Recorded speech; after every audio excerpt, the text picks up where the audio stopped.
Hey everyone, welcome to my library. My name is Melissa and I am going to attempt a weekend reading vlog. I'm at a good spot in my reading where I feel like it makes sense to start a vlog, and also I haven't picked up a camera in a while, so I know it's due. And yeah, I'm really looking forward to this weekend. It's going to be beautiful here in Phoenix. Nice and warm. So, I'm looking forward to hopefully having some time to read.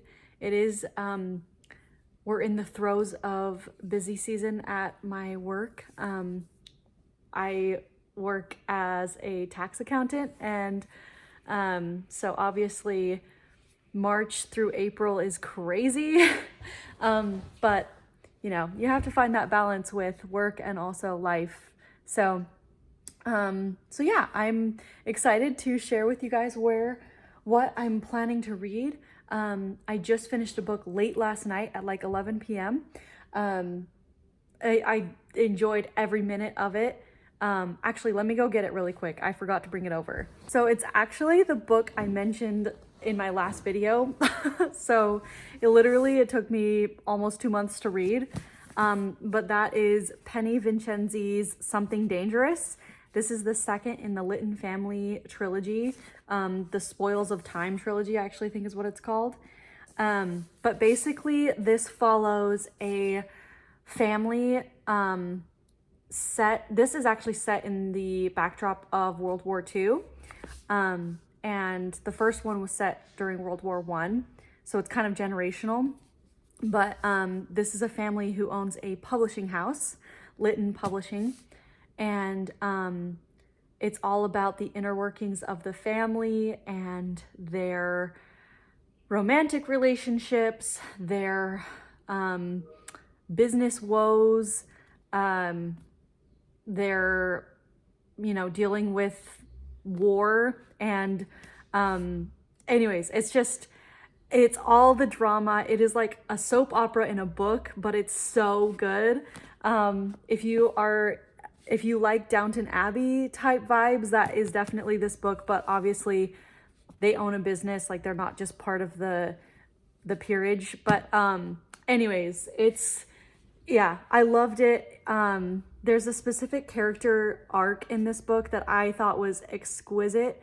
Barty is the character. She goes through so much character growth in this story, and the way it ended, I'm so excited because actually the next book in the series focuses on her and her journey post what happened in this book. And I'm eager to pick that book up because it kind of left on a high note for her. And so I want to see where her life goes after this. But yeah, that's all I'll say about that. So that was a book I just finished last night, 710 pages later. Hence why it took me so long. But now to talk about what I'm currently reading. So on audio, actually, I am reading, and I want to tandem read this because I bought this book for this readathon or read along. But I am reading Rebecca by Daphne du Maurier. So Sarah at the Bookish Knitter is hosting a read along of this book for March Mystery Madness. Because technically this book is like a romantic suspense, so it qualifies. And I have actually attempted to read this book once before, a couple years back, because I thought it sounded right up my alley, and I've heard nothing but good things about it. So I attempted it, and I honestly can't remember why I DNF'd the book. I feel like I just kind of put it down. It just wasn't what I was feeling at the time. I honestly think that's what it was, because I've actually started it again. I'm listening to it on audio, and I am completely entranced. Like, I am there. I'm in it, and I love it. The narration done by Anna Massey, I'll show a picture of like the audiobook picture, is so good. I mean, she has this like haunting voice that is mesmerizing, I don't think it necessarily captures what a woman in her 20s, like a single lady, would sound like. So that was a little jarring at first to like get used to how I feel like it would have sounded if it was just someone a little younger. But also, actually, Sarah commented, because I said that on one of her videos, and she commented and said she agrees with me, but also it's kind of like the main character in the book is looking back on that time, so she would have been older. So, you know, it makes sense. And I guess Anna Massey actually played Mrs. Danvers in a BBC production of this story in the 80s, I want to say. So she is familiar and she's very talented. I can tell this is going to be a great audiobook. So, oh my gosh, I didn't even notice that this book has a perfect like back portrait of Daphne du Maurier herself. So that is awesome. I actually love when books have like full-blown portraits on the back. I just think it means something. Like, you know, that book, that author was like legit. I know Stephen King does it a lot, but still, you know what I mean? Like, that's fun. But anyways, if I ever have this book just like sitting here, we're chatting. Okay. So yeah, so I'm going to be listening to Rebecca over the weekend, whenever I can, you know, find time to listen. I usually listen when I'm getting ready, which I obviously didn't have time today because I didn't get ready. Just sunscreen. That's why my face looks so shiny. Okay, so that's what I'm listening to. And then what I plan on reading physically is still up in the air. So I do have the third and final book in the trilogy, Into Temptation. And so I could just pick this up right away. This came with the book that I ordered. Better World Books.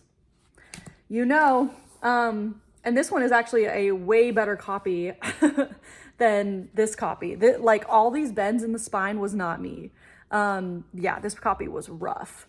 But this copy is a lot more, looks like it's never been read, so that's kind of fun. How many pages? How many pages am I committing to right now? Let's see. Oh, okay, less than Something Dangerous, 654. So I could pick this up and just keep going because I'm kind of on a roll. I haven't stopped to read anything else between these books, so I could just keep going. I don't ever do that though. Like, it's so weird to me to think that I would just keep going with a series without kind of taking a break. But it is that good. So I might. I am tempted. So yeah, so there's that one. The other options I have that I do want to think about reading, maybe alongside Into Temptation, is these three books are definitely like on the docket for me. Anthony Trollope's The Warden. I really want to start this Barsetshire series. I haven't yet, and I know that most people think that this series is his best.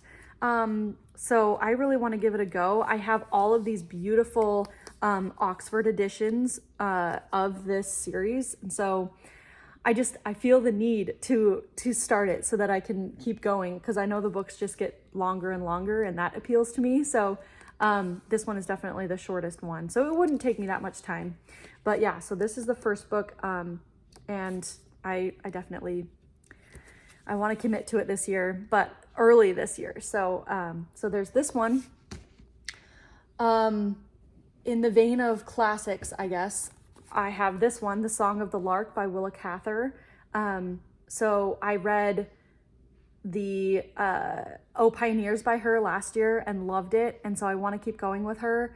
And this book, I feel like it kind of gives me, I don't know why, maybe the title, I guess, gives me spring vibes, or maybe like spring into summer vibes, which is very much what it's like here in Arizona. This is obviously an American classic, and yeah, so I want to try another Willa Cather because I was so impressed by her writing, and so this is the next one on my list.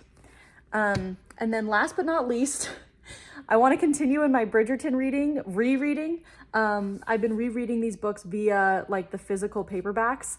because I read them the first time via audio. And so it's been a completely different experience for me to read them in physical form. Almost like reading them for the first time. It's crazy. But yeah, here's the Step Back epic. This is actually my favorite book in the series, When He Was Wicked. This is Francesca's series book, and they're taking a completely different spin on it for the TV show, just telling you now. But yeah, I want to read the book. I probably won't, I don't even know if I'll watch the next season, because like I've just been more and more irked by Bridgerton, the TV series. I just feel like they're just taking everything they can and spinning it, and it's just bothering me. So anyways, yeah, so I'm gonna reread this book, and the rest of the series. It's kind of one of those lighthearted reads for me. You know, I'm reading a lot of thicker stories with pretty lyrical, intense writing, and so this kind of just is a palate cleanser for me. So maybe we'll pick up this too. So yeah, those are the possibilities, my pile of possibilities, as they say, for this weekend. We'll see what I get up to. But if you can't tell, I'm about to go play pickleball, and so I'm in this tennis dress right now. But I also want to go pick up lunch from Sprouts.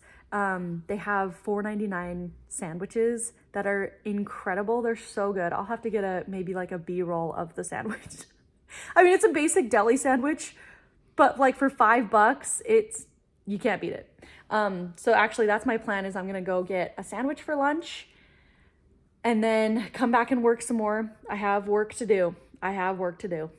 And then after that, I'm gonna play pickleball with my in-laws and my husband. The kids are out with the nanny right now, and they're enjoying their time at a trampoline park. So yeah, everyone's kind of having a grand old Friday. So yeah, I will check in with you guys whenever I get some reading done or something exciting happens. Arrange another rendezvous. I wonder.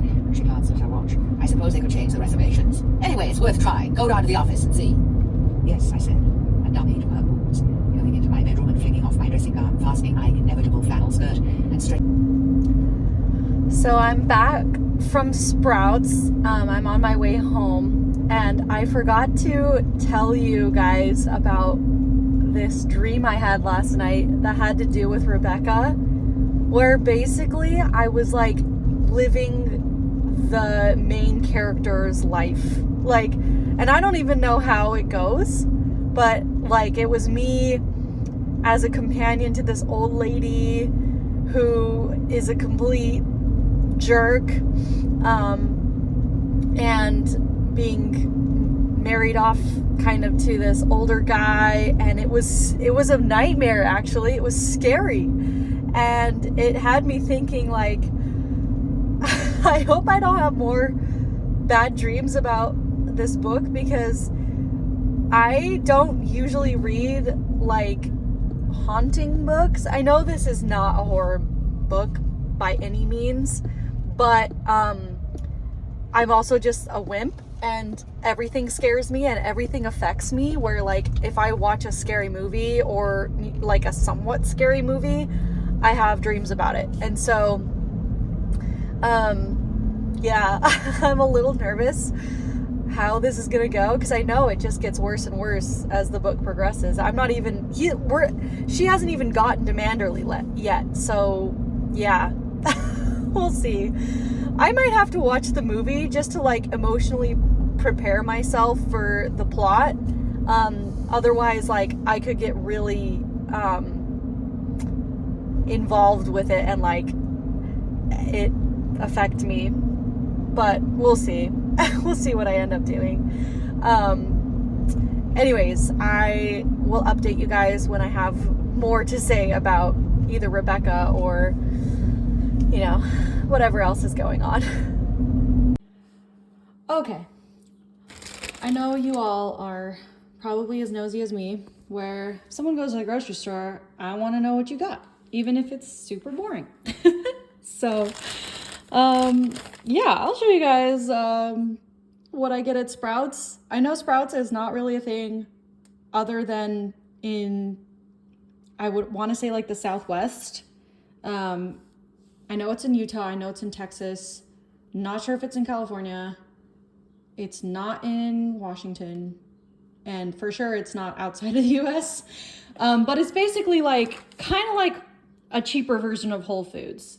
So that's what you can kind of picture it as. It has really good kids stuff that isn't just junk, you know? So that's what I get at Sprouts, is a lot of kids snacks. So you will see that. So hot dogs, that aren't just like filled with, you know, questionable things. Some whole milk for the boys. I actually don't drink milk. Eggs, 2 dozen eggs. Brown eggs are my preferred eggs. So how many times can I say eggs? Okay. And then in here's a bunch of kids snacks. So, here's like some smoothie, little popsicles basically that the kids love to have, especially in the afternoon when it's hot outside. Why does it not want to focus? So there's these and these ones, and they have like veggies snuck in there too, which is nice. So yeah, this one's strawberry with beet and mango with carrot. And then Wayne loves egg bites. so there's these, and then these 2 popsicles that are like real popsicles, but they're actually like no sugar added, just like fruit popsicles that look really fun for kids. So these are absolutely perfect for them. They love them so much too. So there's these, and then more kids snacks. So there's these solely fruit gummies that are kind of like a healthier version of fruit snacks. And all it is it's basically just like cut into squares, little tiny square fruit leather. But yeah, both the boys love these. So I got these, and then some chicken snack sticks. Sam likes like meat sticks. So there's these ones. Hopefully they're not, I haven't tried this brand yet, but it says sea salt and pepper, and now it makes me nervous because he doesn't like spicy stuff. And he's like very sensitive to it. So we'll see. If he doesn't eat them, I will. So there's those. Some pepperoni to make like little bagel pizzas. And then these are for me. Chili and lime tortilla chips, the absolute best. They're so good. They're way better, honestly, than Takis even. Yeah, these are so good. Sprouts brand. And then in here, we've got tater tots, which the kids love, and we throw into the air fryer. Also Sprouts brand. And then some of these Annie's pizza bagels, speaking of which we could add the pepperoni to, I guess. Oh, someone's at the door. It's probably Sam.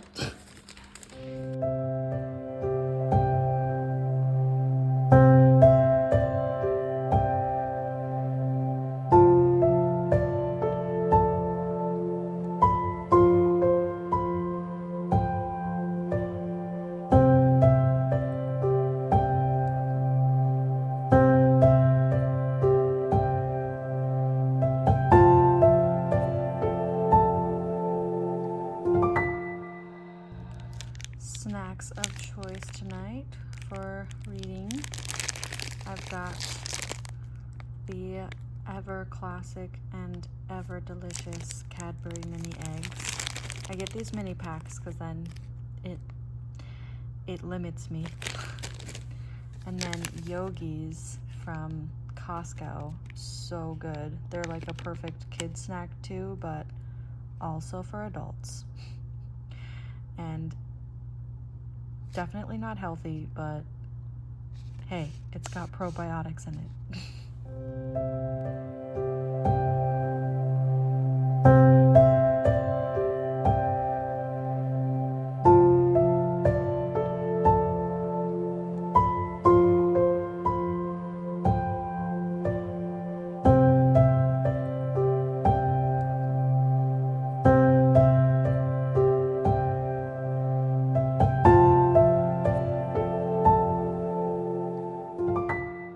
Good morning, everyone. So it's been a busy morning here.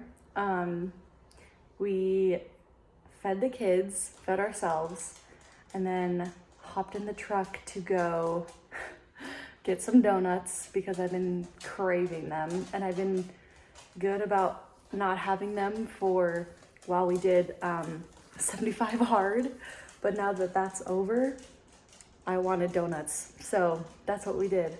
But we learned our favorite donut place actually shut down permanently, which is so sad. So then we had to turn around and just go to the grocery store to get them. So they weren't as good. That's okay. And then we went to, right after the donuts, we wanted to get our Wiggles out. So, and by we, I mean the kids. So we went to the park and hung out at the park for a bit, and then came back to put Wayne down for his nap. So now we're just enjoying the nice sunny morning. Sam is in just a diaper with a hose outside. That's the kind of morning we're having. And then Andrew's doing a core class. I just finished my core class. We're trying to still like keep up movement even during the weekend. So like I just did a 10-minute core, nothing crazy. But yeah, so that's what I just did. But now I'm ready to hopefully, fingers crossed, just kind of chill on the Adirondack chairs outside and maybe bring my book out there and watch Sam while he enjoys spraying the hose on all of the outdoor toys. And hopefully not get it on my book. So yeah, that's the plan. I'll update you guys in a bit about what I decided to end up reading, I think. I'm still only 3 chapters in, but I'm really enjoying The Song of the Lark by Willa Cather. I read both Anthony Trollope's The Warden and The Song of the Lark, and the Willa Cather book one. So I just feel like something a little bit American. I've been reading a lot of British books, so yeah, so we're gonna spice it up. But I will update you guys when I actually get any reading done.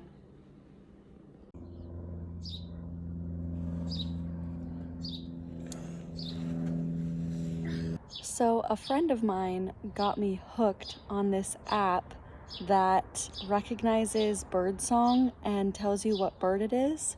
Kind of like if you've had SoundHound for songs.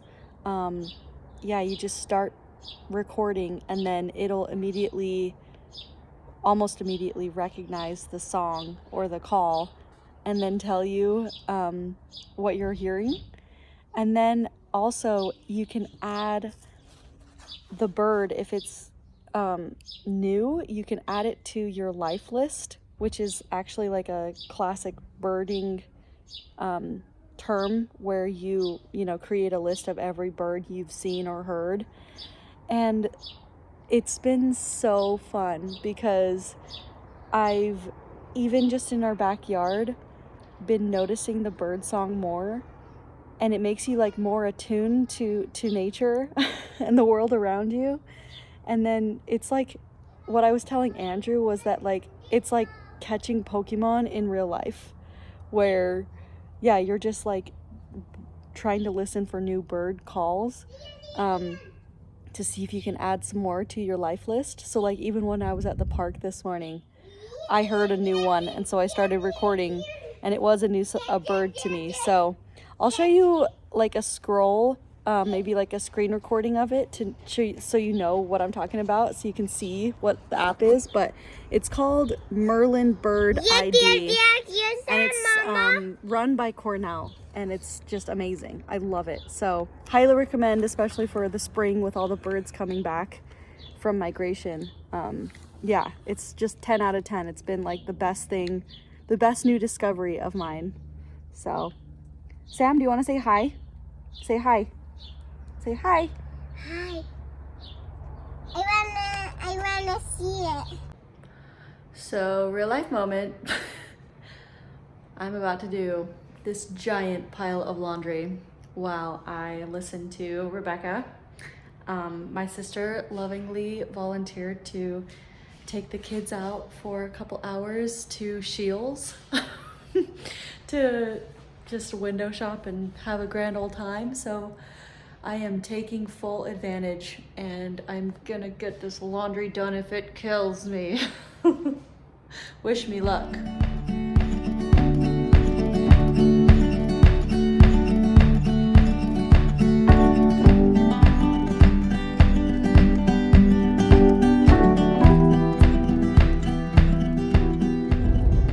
So I'm taking a brief break from laundry to go get some Korean barbecue. My sister is on her way home with the boys, and we both are craving cup bop is what it's called. It's like Korean barbecue in a cup, and it's kind of like Chipotle but Asian, and it's really good. So that's what I'm headed to go get us. But I wanted to update on what I listened to in Rebecca while I was doing laundry.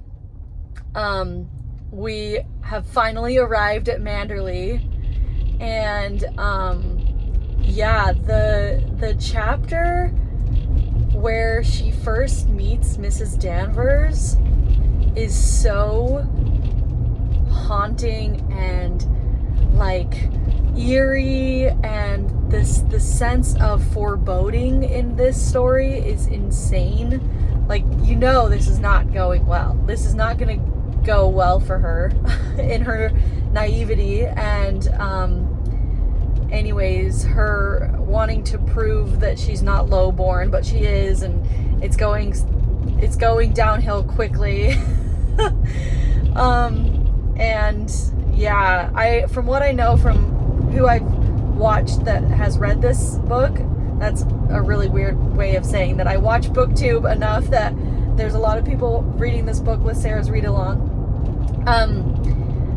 That Mrs. Danvers is like epic in how much people don't like her.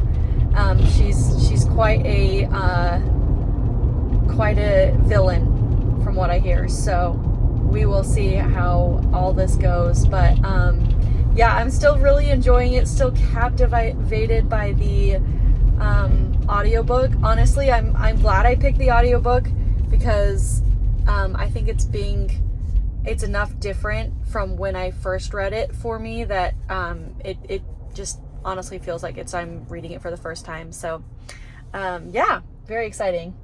But yeah, headed to go get some Korean barbecue, and then the boys will be home, and it's gonna be chaotic, but yeah, it should be good.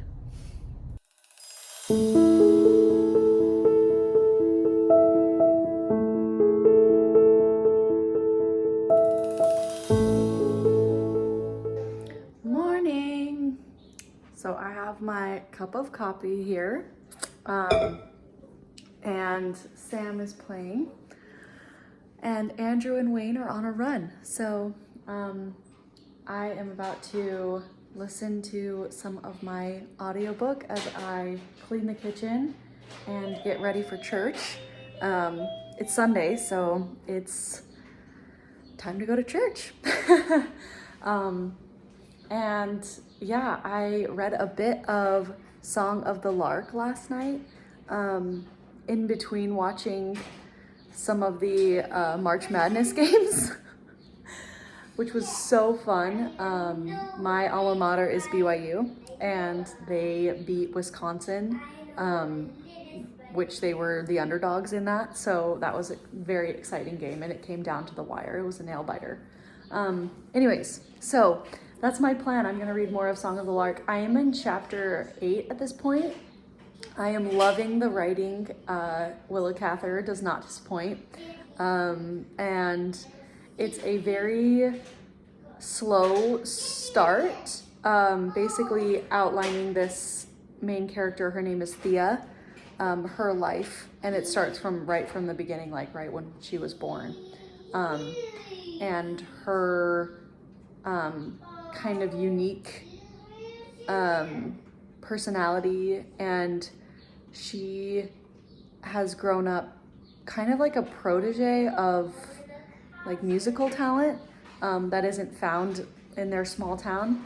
And so she's having to practice a ton, and she's being tutored by this random old professor that lives in the town.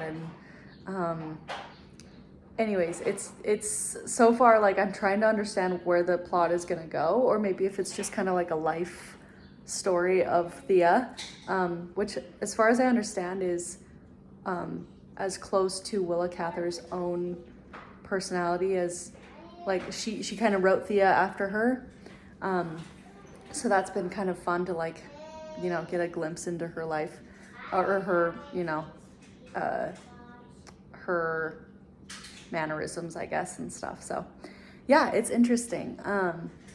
But yeah, finally gonna get some makeup on. I know I've looked like trash this vlog. That's okay. That's just how, you know, the ball bounces, that I, you know, when I can get ready, I do, but it's kind of a lot more few and far between these days. But yeah, so I'm gonna go get ready, listen to my book, and hopefully have a good morning.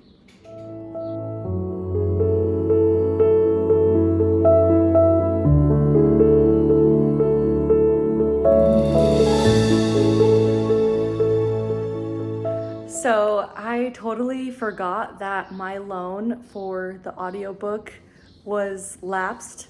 Like it lapsed overnight last night. And so I kind of got frustrated this morning. But then Spotify had my back. So yeah, they have the audiobook on Spotify, so I'm gonna listen to the rest of it on there, I guess. So that'll be good. But I do have to say, the cover for Rebecca, like the audiobook cover, I don't know if it comes in a physical form, this same picture, but I love it. I think it's so, I hear Sam calling me going, "Come on, mama." He's upstairs in his crib, like playing with toys in his crib. Anyways, I'll come up in a second, but yeah, I just wanted to say the cover I love because I think it evokes the sense of loneliness and sheer like despair that I'm sure the character is gonna feel soon.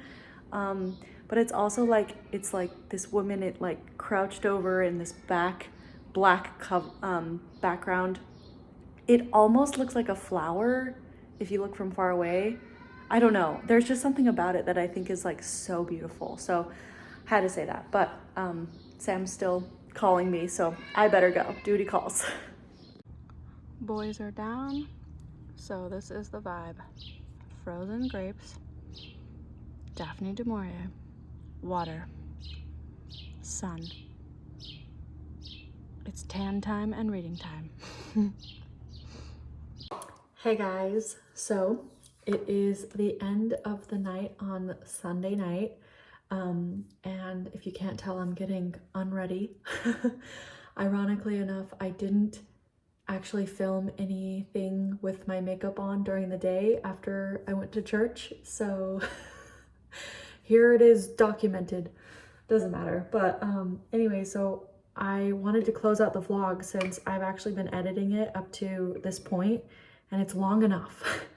So yeah, I thought I would just kind of chat about what I ended up deciding to read and do today. So me and Sam went to church. Wayne was asleep, so Andrew stayed home with him, and it was a really good day at church. Ironically, I keep on saying ironically, it's not ironic, it's just what happened happenstantially. The lesson today was somewhat bookish. J.R.R. Tolkien was mentioned, and how his theme of hope is prevalent throughout his novels. And I looked up, because I was curious as they were talking about it, I looked up how many times hope is mentioned in Lord of the Rings. And do you guys want to guess? About 500 times, which is crazy, because I knew it was like a very strong theme, and like even when I read it, I was like, wow, like they talk about hope a lot, even when all seems lost, especially like Gandalf and Aragorn, they're always hitting on it. So and Sam, of course. So I thought that was cool. Random fact for you. Okay, so then I got back from church and, you know, frantically tried to feed kids lunch, and then put them down for naps. And then while they were both napping, I ended up going outside to read a bit outside and get some vitamin D. And even though I've been reading Song of the Lark and enjoying it, I just could not resist the urge to pick up the next book in the Spoils of Time series by Penny Vincenzi, the third one. So yeah, I've officially started that. So that's Into Temptation, which is funny that that's the title name, because yeah, couldn't resist the temptation to read it. So so yeah, I started that and immediately got sucked into the world of the Littons again. And specifically, it starts out with Celia, who is the main character throughout the whole story. Well, she's like the driving force. I wouldn't say she's the main character, but she's the driving force. Starts out with her and,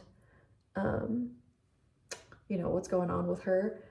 And I saw in the dedication that Penny Vincenzi actually was saying that her favorite character to write was Celia, and like she was the most like alive for her, like a live character, which I totally agree with.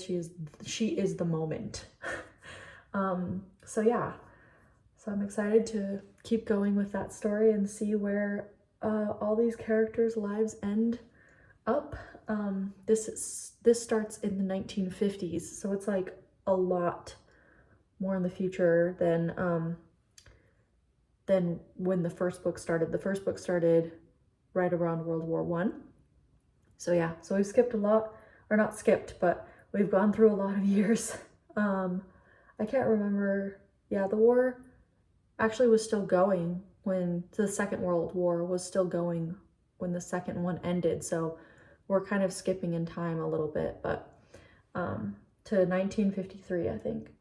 So yeah, should be good though. I'm so excited to be back in the world, and I honestly literally, like, I never do this where I'm continuing a series just right off the bat after finishing the other one.